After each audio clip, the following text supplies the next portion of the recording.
Assalamualaikum. I'm Afrina binti Azmiza. I would like to show and explain a presentation about Factories and Machinery Act 1967 at 139. I will explain part 2 in this regulation, that is general provision.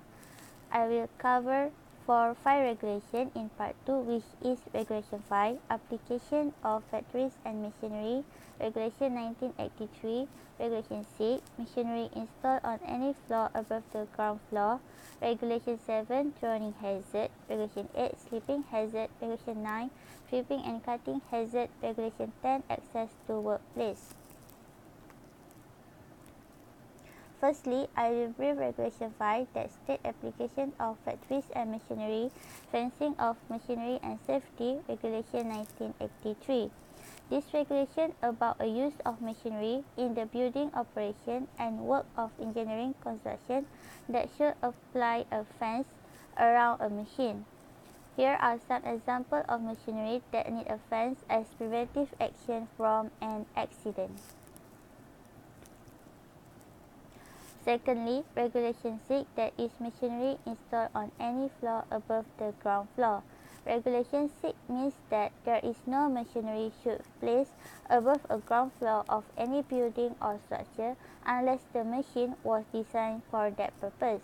Other than that, the surrounding of machinery should be organized in good and safe condition that free from slippery or loose material at any floor.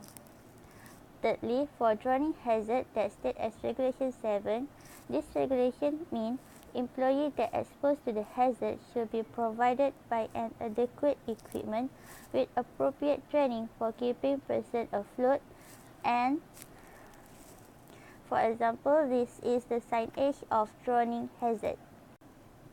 Fourth, Regulation 8, slipping hazard.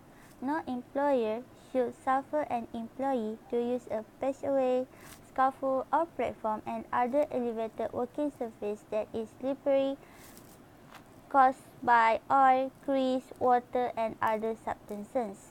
These causes should be removed, sanded, covered to provide slip-safe footing. And here are some examples of slippery footing at workplace. Employers should have a consideration on putting a signage and a provision at a place that possible to be a slippery surface.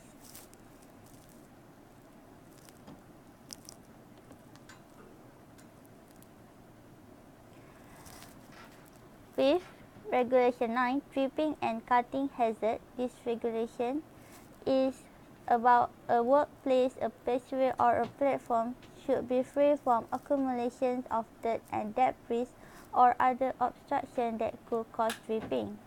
Also, any projection that could cut an employee must be removed or make it safe. Employer can put a signage of a caution for tripping hazard that it will cause an injury that affect her or his performance at work. The hazard that could occur if not handling or operate machine correctly in the workplace. And lastly, for my part was Regulation 10, access to workplace. Means that a stairway, ramp or runway as an access to the workplace except if the progress work at above level or below ground was prevented from installation of machinery. The ladder and other safe means should be provided. Or building under construction of more than 2 stories should be provided with well-defined access for them to enter and leaving the building. There also can build with an overhead protective to cover a person from injury.